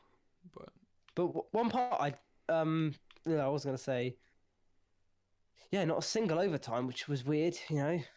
Yeah, happens, I guess. So close this close-ish match. But yeah, I don't know. I'm excited to see all these. Like, I don't know what to say. I'm just so excited to see these teams play, man. Can't wait. Yeah, for a whole week, it's gonna be good. Yeah, exactly. I mean, obviously, you're gonna have to give us a video call while you're out there so we can see what it's like, you know. Oh, I'm sure there's gonna be like the after movie, but I can definitely take some pictures and video, I guess, with my phone. Yeah. I think you can video call on Discord for free, can't you? If you can get connection there. Oh yeah. Yeah, I'm sure you. It's a one-on-one video call, though, I think, so we couldn't get all three of us in, though. Well, yeah, I wanna. I don't know if we'll have the opportunity to, but I'd like to possibly get some interviews or like record maybe an episode of the podcast with like just like a short like 20-minute or half an hour episode with some of the players or coaches at the Invitational after their matches. Long-term goal, what we plan, I think, is we want to both head to Paris and do it at Paris. Well, yeah, that's our kind of long-term goal. I just mean like in Paris now for Invitational, if like I'd like to try and get a hold of some of the coaches in between like their matches to see get some first-hand impressions, but I don't know. We'll see how that all works out. Tickets are sold out, aren't they, for Invitationals? Oh, it is. I'd be surprised if they weren't. Didn't the VIP tickets like sell out like I couldn't 20 even minutes? get my hands on a VIP. It was so fast. Yeah, it was like right after they announced it. I'm gonna have to swoop around and beg for like a media pass or something. Yeah, I've been trying to get. Well, maybe I shouldn't mention who it is, but we've been talking to somebody who's going to the Invitational and might have access to some extra of those the camos, like the Invitational camo that the people that go there get. And I've been like asking everybody I know who's going to get my hands on one of those. The camo looks so sick. Yeah, it looks good. Wait, yeah. Who's that? Wait, put it in the chat, just so the people that watch this can't listen. Who's that? I don't even know who you're on about. I got a clue. I don't really know if it's gonna happen, but it doesn't really make much of a difference. But yeah, that Invitation. Hopefully, there's a Paris Majors camo that I can get when I go there and it better be just as good. Yeah. But yeah, I don't know. Well, Paris is basically going to be Invitational 2.0. So yeah. Are you going to Paris? Because if so, we may be able to meet. Who knows? I kind of want to go, but there's so little information right now that I really don't. I'm not in a position to say I'm going. That's pretty much the same as for me right now too. So yeah. Well, my issue is right. I can get to Calais.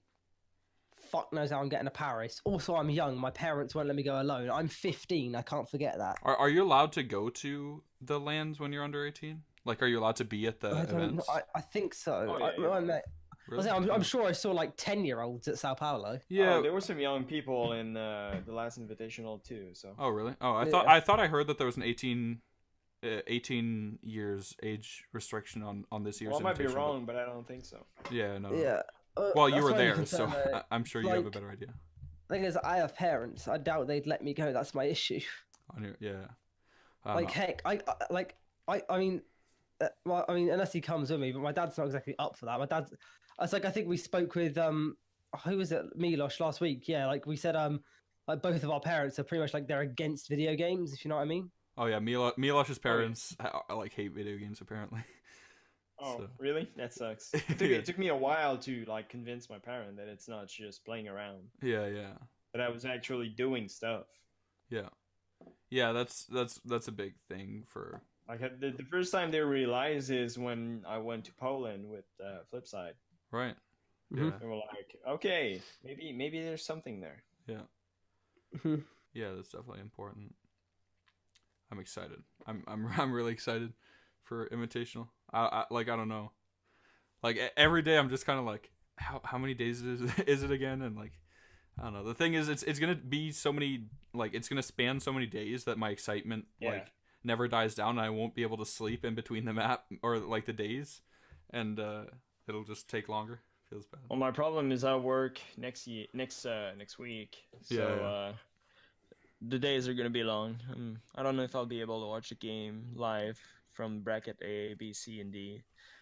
but as soon as I'm over, because I took Friday off, so Thursday night, first thing when I get back home, take the car, drive to Montreal. That's 2.5 hours, and on that night on Thursday, there's the Northern Arena LAN final, which I'm gonna go attend. And then I go back, sleep. I have an apartment in Montreal, long story short, because I lived there before. And I was gonna say, I remember talking to you about that, and didn't you like go back near your parents or something? Yeah. So sleep, get back, and that's a full weekend of Invitational, which is exhausting. Even if you're just in a crowd, like watching the game and cheering, it's exhausting. Yeah. And I can't believe the hard work the casters are doing, because that's, they have to cast, actually be focused, talk, be interesting the whole time. Yeah. Full week. And also catch all the shit for having to stall for like 2 hours too. Yeah. Like whenever there's any technical issues, everybody's like, "Oh, these casters are just wasting our time." But it's like, no, would you rather just like watch a blank screen or something? Yeah. Yeah. Well, that's also something I wish Ubisoft was doing, like players' profile or stuff like that. Yeah. Instead of like the first timer of the day is fine, because you build some hype. Hey, the show actually starts in 10 minutes. Here's a countdown. That's fine. But when you're like in the middle of a round, that's the craziest round you've ever seen, and then someone crashes, and you're like, all right, here's a 5-minute timer. Yeah. Enjoy. Yeah. You're like, maybe that's a little bit anticlimactic. Just give me something. Video. I remember season 1 or season 2 maybe of this year. I remember I was home like all day watching one of the semifinals and the grand finals. And there was like no breaks. Like there was timers every now and then, but it was like 5-minute timers and stuff like that. So I never really had a chance to like go out and get supplies. So there was like a community corner thing where they showed like a bunch of clips from like different community members and stuff like that. And I was like, all right, this is the perfect time. So I went to the store. I got back half an hour later, and I had like all these messages on my phone because they featured one of my clips, like one of my scrubby console ranked clips in the community corner, and it was like I missed it and I didn't see it live, and I was so salty, dude. It was so shit. But yeah, I don't know. That was funny. Can I just ask you something, guys? Whereabouts are you in PS4 Major League at the moment? Because the final of Xbox has just ended. The finals of PS4 Major League are going to be like next week, probably. Yeah, okay, so Xbox just ended, and mate, it's just unfair. I when I talk about Xbox Master Race, right, well, how most of them are still Xbox players. Yeah. Yeah, they've just won Xbox Major League again. Well, they have. Yeah, they're now basically, well, they're favourites to win the Prem. They won Major League Year 2 Season 1 and Year 2 Season 4 now. Wow. And they are also runners-up in Year 2 Season 2, I believe, or something like that. That's funny. They're by far just they're kind of the Penta of Xbox, if I can say like that, sort of. Yeah, except Penta lost. Oh yeah, so have they? That's what I'm saying. They didn't win Year 2 Season 2 or Year 2 Season 3. Yeah, that's funny though. Is like that really shows you like how they were like they're like a decent PC Pro League team, right? They're not in PC Pro League, but like they play decently against the actual Pro League teams. But well, they're like 2-0'd Vitality, yeah. Well, yeah. That's a fair point. Vitality are going to the Invitationals. Yeah, but Vitality that was like a wild card though, so it wasn't really like I don't know. I don't want to say anything bad about Vitality, but yeah. Well, it's going to be interesting to see how Vitality is going to be doing in the Invitational. Yeah, there's a lot of hate towards them from the Brazilian scene. Really? What is that? Oh, well, because, Vitality. Yeah. Enough said. Oh, yeah. Oh, it was the community vote. It wasn't a wild card. My bad. Yeah, of course. Let's not go into detail on that. I think we've covered that enough the last 2 weeks, and I think Yeah, probably. I think it's just upsetting that they're going and that they're playing against Penta, EG, and 1UP, who I think are all stronger teams than them, so they're probably... Well, BRK are going to the Invitationals now, but for a show match, but against who I think BRK would be stronger competition, and that's what bothers me. Oh, one thing I want to touch on, I don't know if you guys have, is the whole thing with IDK secretly renewals Snuken. Oh, that's messed up. That's messed up because that just So, shows. so correct me if I'm wrong, right? So the story was obviously Snooken left first, is why they went to IDK, or they changed their name to IDK. After failing to qualify for the Invitationals, Renals and Secretly left and said that they weren't going to claim the Pro League spot and they weren't going to make a team with Snooken. So Meepy, Lackey, and Leon then obviously claimed the Pro League spot, and the admins had said they had it because obviously Leon did play a game last season, so it was viable or something. And then apparently Snooken, Secretly, and Renals did make a team and did like challenge the spot. And because Snooken has played more games, they're getting it. Is that right? Have I missed anything out? That's pretty much it. But there's a big but. Going back to year 2, season 1, or maybe even before that, like right after the Invitational, there was that team, Onslaught. So Dally was part of it, and they didn't feel the rule 3-5 was not met, but they had a sub who was 9line, who played one game the previous season.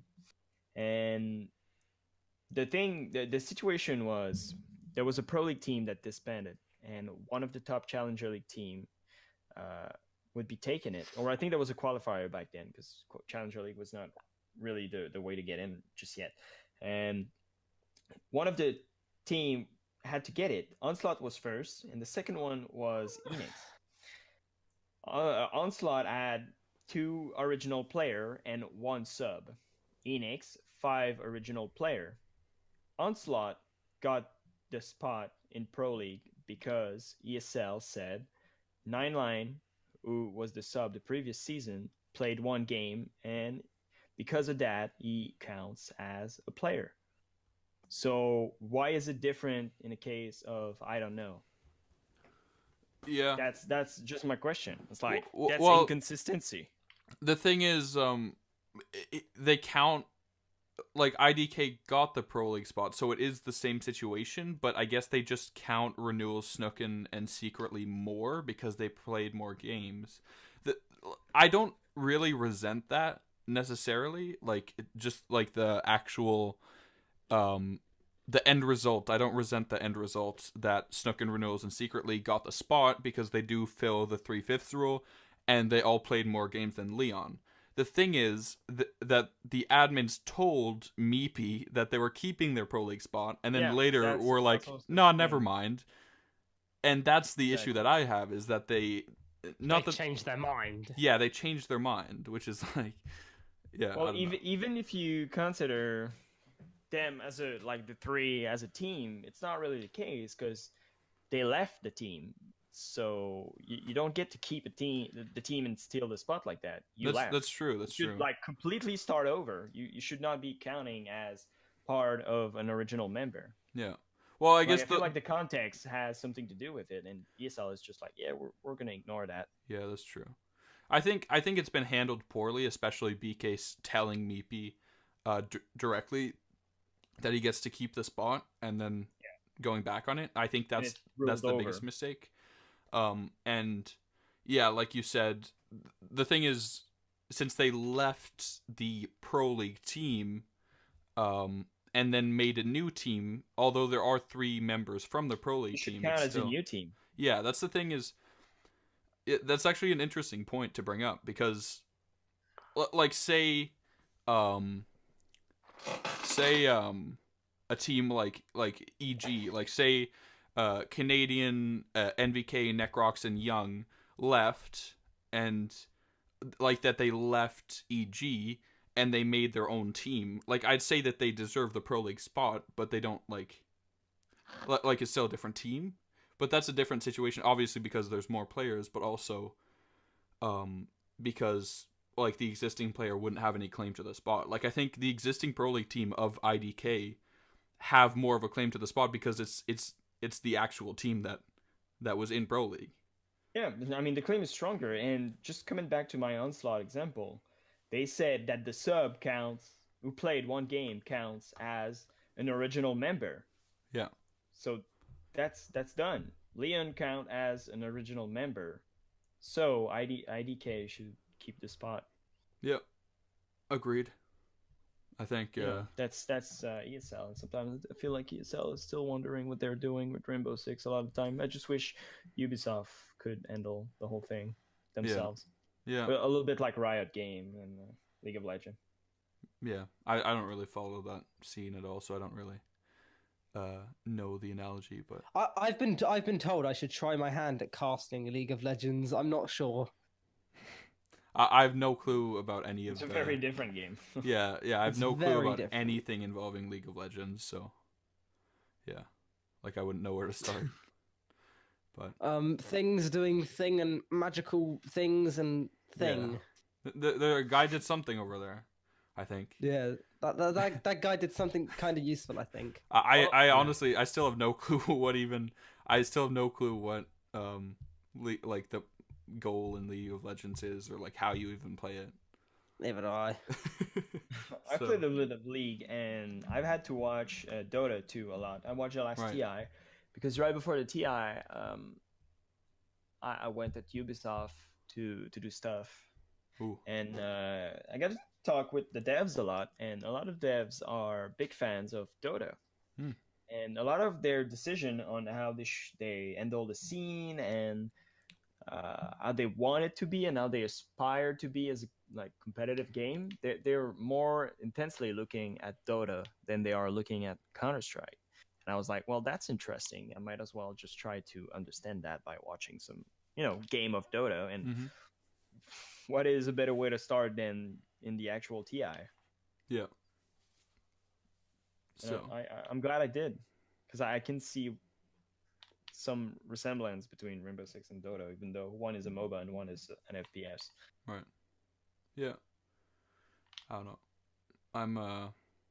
I mean, we've been going for quite a while. Obviously, Maze didn't get here until late, but we've already been going for nearly 2 hours. But I don't really like. Is there any more? I got another hour. It's what I could make. I only just got home. Do you have any more things you'd like to mention? Fuck. Yes, actually. I think one last quick question. What I'm gonna pop out.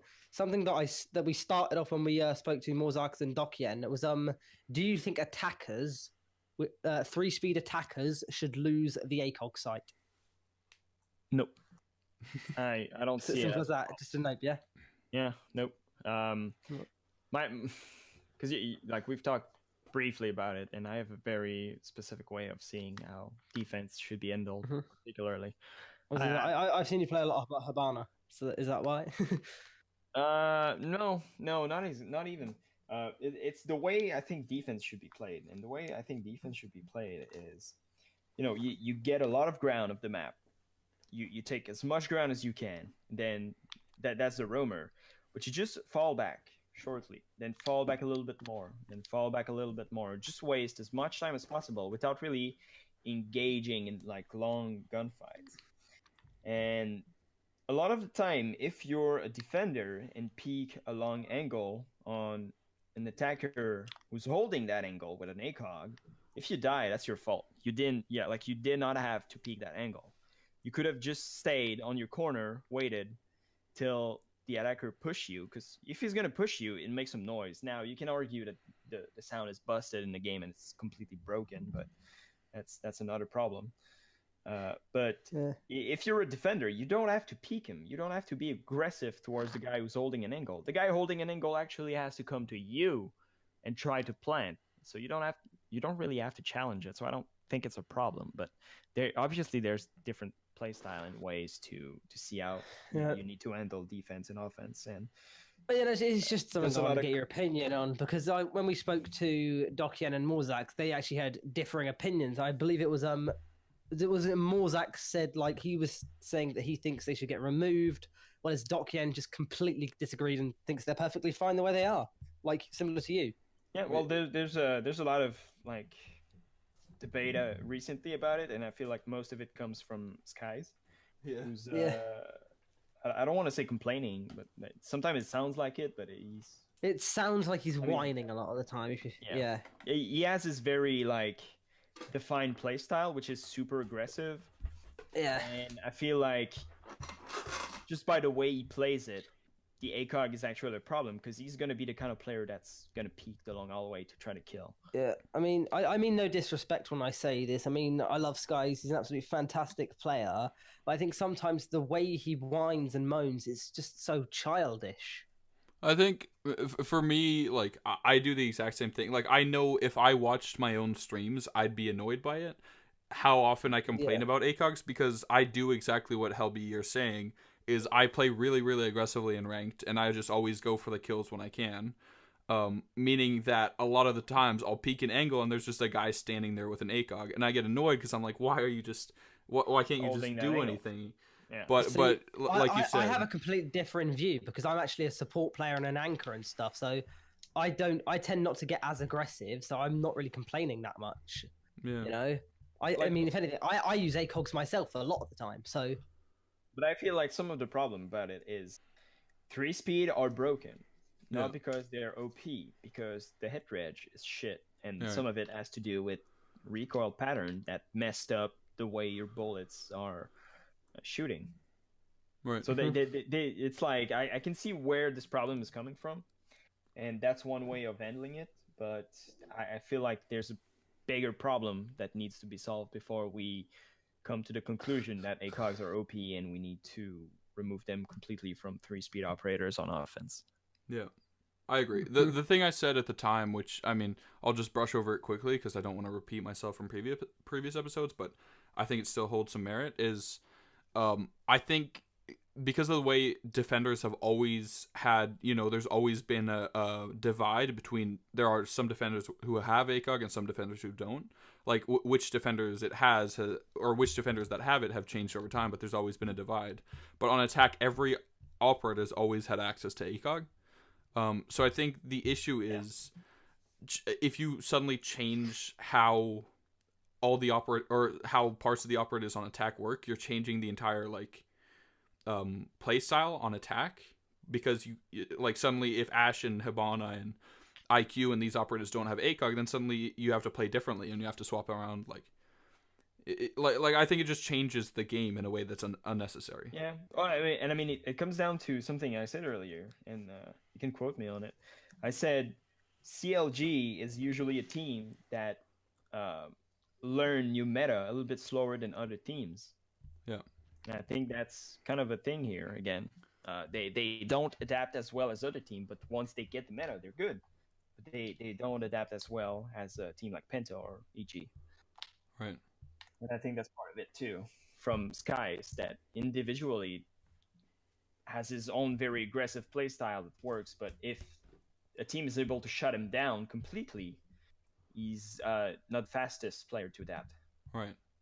Yeah, I agree with that. So, is there anything else you want to add before we wrap things up here? Because I think we've covered quite a lot. Well, we have. How long has it been? I think 2 hours, just over 2. If you started at the right time, that is. It's been 2 hours. Well, it's an hour and 48 minutes right now. Oh, I've been here for about an hour, I think. Yeah. But yeah, is there anything you'd like to add before we end it off, Helbee? Not particularly. I mean, I can plug myself in, but Invitational's coming, so I'm gonna be there for sure. We can run for a while. Sure, I'm gonna have some picture. Obviously, you wouldn't have watched it yet because we've been recording, but obviously our episode with Milos just dropped, and we went for 2.5 hours. I could easily have gone for another 2.5 hours. Yeah. Like, we didn't even cover the Invitational at all with Milos. Yeah, we just talked that shortly alone about would take the teams. an hour. Yeah. I mean, there's a lot to say about each individual team that are going to be playing at the Invitational. Yeah. And you can go on every players and every swap. We do talk about personal things as well, and I think Milos spent about 20 minutes talking about him as an optometrist. Yeah, he did. Oh, that's sick. But I mean, Milos has an easy access to some pros too, so I'm sure there's that's one of the hardest things for us, is actually getting that recognition from pros and stuff, because I mean, we're unknown. Neither of us are PC players. We can't really get the attention of some, which is why we kind of have to start somewhere. I mean, we've had because we got some of the pro. I mean, we've got Bacon. I'm doing too fast here, I am.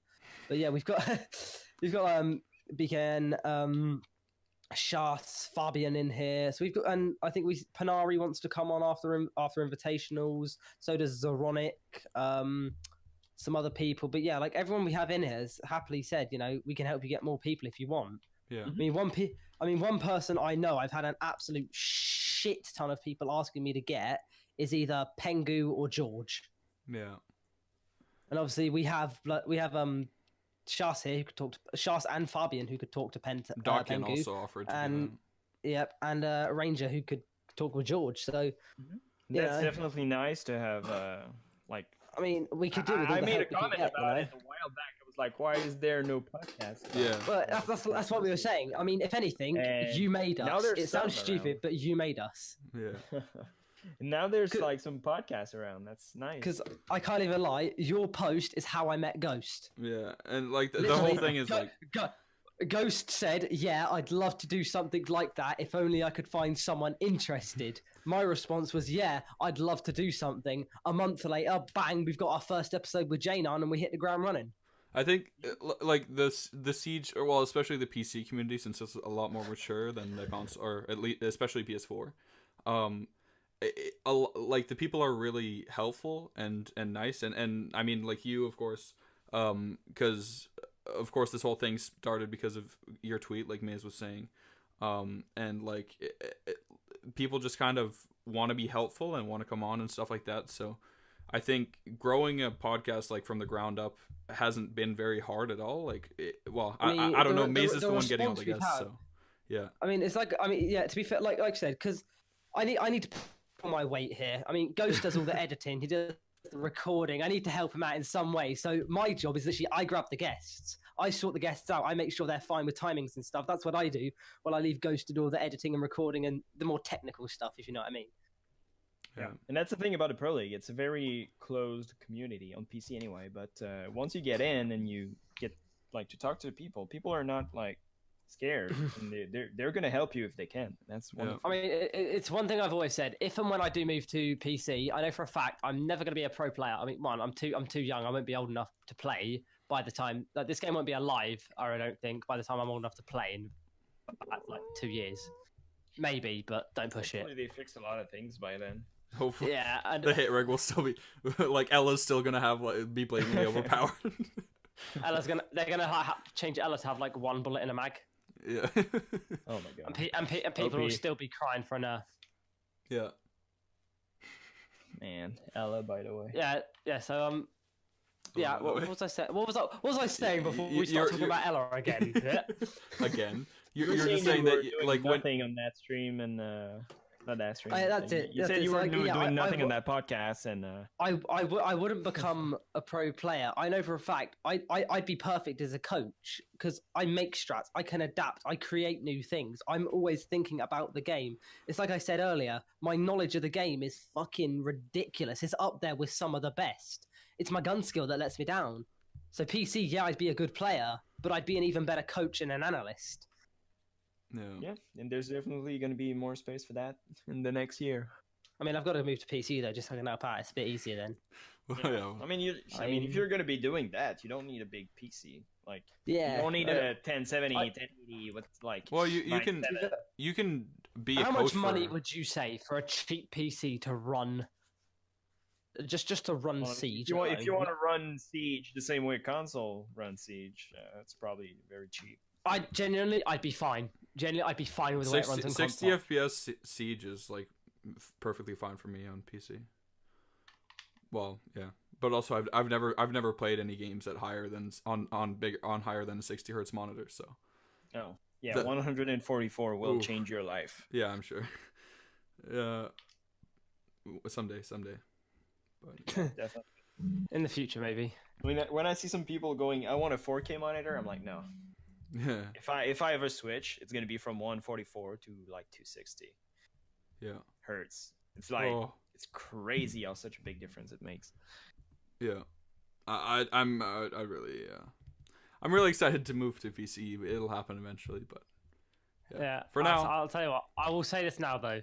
Give me maybe till next Christmas. Like if I don't have my PC by Christmas, I may give up completely. But if and when I do, I guarantee I will be coaching a high level tier. I will be coaching a high level team. The thing with PC is you can start like right now, just buy some pieces. Yeah, Just that's buy the your thing, CPU next month. Buy your GPU. Buy your. That's the hard part. I don't earn. I don't have a job. It's hard to get a job at my age. I'm 15. You know, Yeah, it's hard. I mean, I've got a fuck ton of revision to do. It's my last year at school. Well, to be fair, I'm definitely getting a job over the summer because like exams are actually earlier this year. I'll be completely finished with school by June the 13th. That's when my final exam is. So after that, I'm definitely getting a job for the summer to start earning before I go to college. 100%. Well, that's a good plan. Yeah. Hopefully. And to be fair, I still don't know if I'm going to college or getting an apprenticeship. If I get an apprenticeship, that's even better. I'm still making money. Yeah. Well, yeah. I was just gonna end it off. I don't know if you guys have anything more to add. May's the Pro League coach. It's coming. It's coming. Soon. Heard it here first, folks. Soon. Heard it here first. Yeah. I don't know. Anyways, thanks, Mace, for coming. I'll just end it there before it gets any. Well, that was my pleasure. creepier. I hope everyone enjoys the Invitational. I don't know if this is going to be out before it, but yeah. If it is out before the Invitational, I hope you enjoy it. And if it's not, well, I hope you enjoyed it. No, wait, I think this will drop like as I finish. I think because we drop it every Sunday, I believe. So I think this will get dropped. Well, no. On the day of the final. Or are you going to try and pump it out? We mentioned it before you came on, but yeah, well, I'm gonna try and get it out like by Wednesday, maybe. Just because. So you're gonna try and pump it out hard. Well, because I don't want to have a like 2-hour podcast where we're talking about the Invitational and then have it come out like as the finals are happening. Yeah. Like the big question is, who do we get on next week to talk about the entire week? yeah, that's the thing. That's gonna be like a 5-hour job, just like the week of Invitational. You know? Yeah, I just don't want to.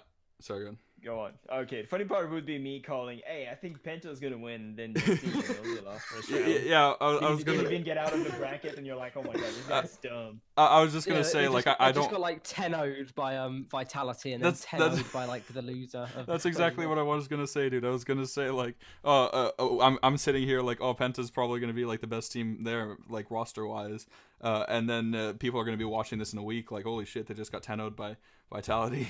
But yeah, or well, it'd be 15-0'd, or no, never mind. The group stage are best of 3. Yeah. But, yeah. Anyway. Oh, by the way, best of 5 for the final. Hell yeah. I'm excited for it, but I feel like having the online qualifiers be best of 5 kind of took away from the specialness. They should have best of 7 for the final. That'd be sick. Really want a 55-round spectacle. Give it to us, please. Give us the 55-round 3 to 4 hour long game that we all crave.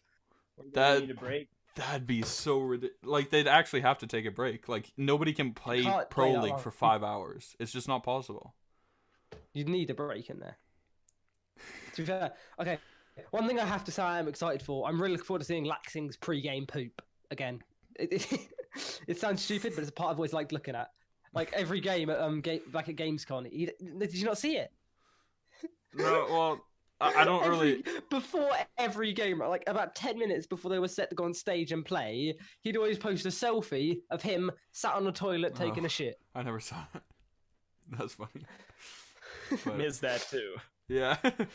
Exactly, Steve. It's brilliant. You missed out. It was amazing. Yeah, apparently. I think it was Laxing at least. I'm 90%. It was definitely Elevate, and I'm 90% sure it was Laxing. Is it just going to be the grand finals that are best of 5, or the playoffs? Do you know, Helbee? Sorry, what? Do you know if the grand finals are the only best of 5 game, or all the playoffs? I don't know the detail. I would assume it's only the grand final. Yeah, I thought so too. Mm-hmm. I now that Maze mentions it though, I really want to see a 55-round final though. That'd be like the most legendary game of Siege ever. It's just the cherry on top, the pinnacle of Siege. Yeah. Anyways, thank you very much, Louis, for coming on the show. Lewis, how do you say it? I don't know, because like I've seen the way it's spelled. Some people say Louis, some say Lewis. What is it? I don't know, because I live in a French-Canadian country, and my only interaction with English-speaking people are from Rainbow Six Siege, and people call me Helbee. So, Louis or Lewis, I don't really mind. Really. Interesting. Usually, it's just Helbee. Because it's the letters from my name. Yeah. Is it like Louis Biru or blah, blah, blah, blah, Yeah. blah, blah, blah? Exactly. Well, anyways, thanks for coming on, Helbee.